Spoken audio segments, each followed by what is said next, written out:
My name is Des, and I'm a gardener here in Austin, Texas, so 9A, and it is time to tie up my tomato plants and also give them their first prune of the season. So I'm going to show you how I do that, and it's pretty easy. I use the Florida weave, so welcome to my garden.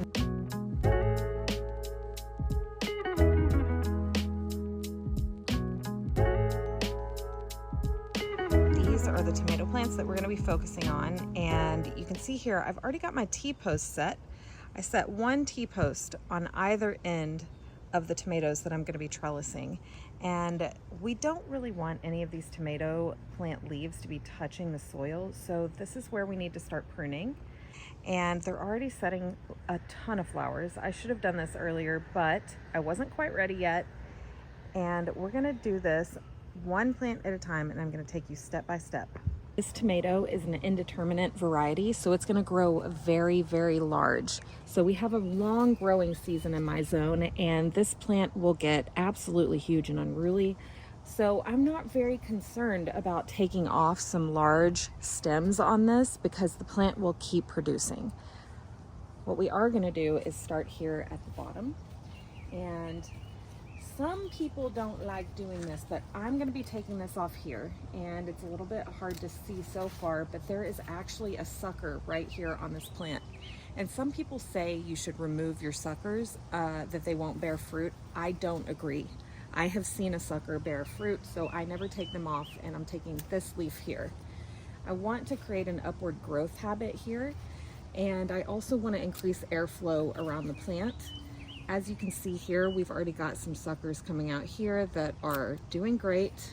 And again, in my zone, this is an indeterminate plant. It will get huge, massive, huge, and it will keep producing all year long. So anything that's down here at the soil line, we're gonna go ahead and trim that off. And I'm even gonna take half of this little branch here because I don't really want them touching the soil. So we're gonna take this one as well. Okay, so now we're left with something like this, and we can move on to the next plant. This is a mortgage lifter tomato. That is the variety, and it's a highly productive tomato plant. It will also get large.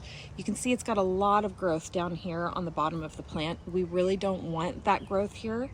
We're gonna go ahead and remove it from the bottom to create airflow for the plant, and it'll make it easier for us to tie it up later. And like I said, my zone is a long growing season, so I prune my tomato plants quite heavily, and I want to keep the leaves off of the ground to avoid any soil-borne diseases. I do have pine straw that I'm using as mulch in my garden bed. That helps to keep the soil from splashing up onto the leaves of the tomato plant. But tomato plants, because they grow so densely, also need good airflow to avoid mold developing on the leaves and stems, and that can also introduce disease for your tomato plant.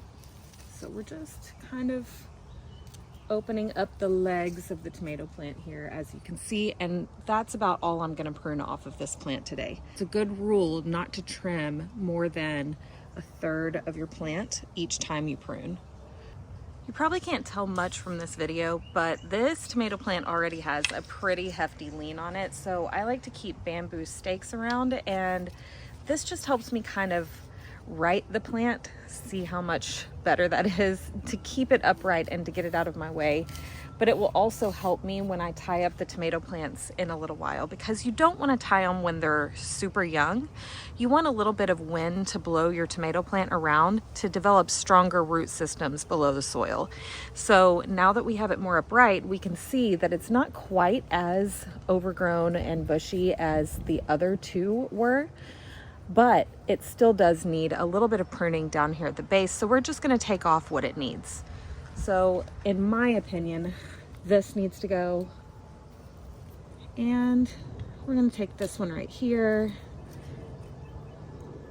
and this one here, and I think that should be, no, we'll go ahead and do this one here, and that should be good for now, right? These are young plants. We don't want to do too much at once. We don't want to shock the plant, but we do want to give it a good head start. So now that we're here, it's time to go ahead and start tying up these plants. Over the years, I've used so many different options for trying to tie up my tomato plants, and the best thing that has worked for me is this agricultural tomato tying twine. Unfortunately, it is made of plastic, and so yes, I know that that's not the best for the environment, but I'm growing really large indeterminate tomato plants, and the last thing I want is for them to snap under the heat or just from natural decomposition of a jute twine. I've tried the waxed jute twine before. I've tried regular twine. I've tried yarn. I've tried wire. I've tried all the options, and this is still the best option. It's king in my opinion. This is a 6,300 foot roll of tomato tying garden twine, and I can use this for years. Just don't keep it in your garage or in your shed over the summer where the sun and the heat is going to bake it, because that's when it really starts to break down. So anyhow, this is what I use. You can look it up. It's agricultural twine, not very expensive, best stuff for tying up your tomato plants. The idea of a Florida weave is that you use the twine to go around the T-post and kind of weave it back and forth, back and forth, back and forth, back and forth. And you do this as it grows, so it builds up sort of like a grid of support or a string of support along the plant. If your tomato plants are growing in rows and you want to be able to have a nice walking path between them, this is a great option for that as well, because it keeps the plants nice and tidy and out of your walkways and easy to maintain. So these giant plants really need a good support system, and this is the best way. I'm telling you, it's my favorite. That's why I'm doing it in this garden layout as well, because although I don't have a clear walking path behind, I can still harvest from the back side of my tomato plants around the fence line.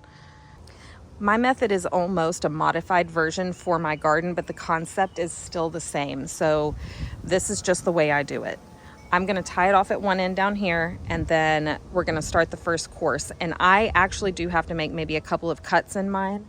The idea is that you shouldn't have to. You should just be able to take a piece of PVC and kind of just do it quickly. But we're doing this working within the parameters of my vegetable garden and not a farming operation or an operation where people have their stuff laid out in these long, massive, beautiful rows. We wish we could, but we cannot. So I'm going to tie it off here at the base, like this. Okay, and we're going to come around the front, and I'm actually going to go right down here, and then we're going to go around the pole here, like this. Okay, and it also keeps the wire, or not the wire, but the twine just a little bit more off of the tomato plant by doing it this way. And you're gonna have to kind of push your tomato plant back a little bit. And here. And I like to go around twice on this one, because then we're gonna come back around the back side. We're just kind of tucking them in.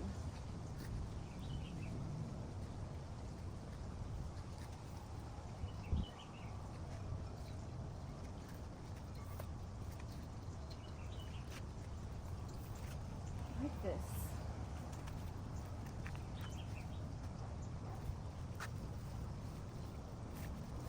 The earlier you do this, the better it is, because then you don't have to fight your plants that are already growing in.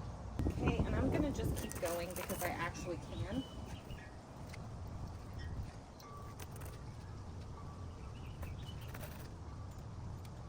Go around twice so you can get on the back side this time. Try to be kind to your leaves. Your leaves. Good. Try and make sure that this plant is in there. Takes a little zhuzhing at first. I'm going to go one more time.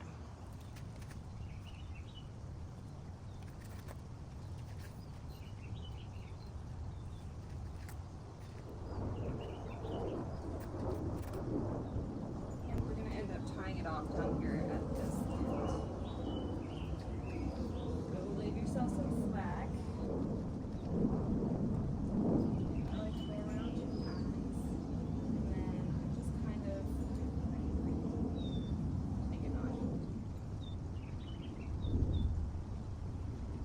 Now you can see they're all tied up and they're not really falling over anymore. They have nice support. And one thing about it is that these are not like the tightest, okay? They don't have to like strangle your plant. The idea is just to give them that support to kind of not fall over and into the walkways and make it a better manageable plant for you, the gardener. If you're curious about the way that I tied my knot here, I just do an overhand knot. So if you've ever tied a friendship bracelet, you know what I'm talking about, but it's just a little overhand knot, and I tie it about 3 times, and then through the season I'll just add more twine as I need it.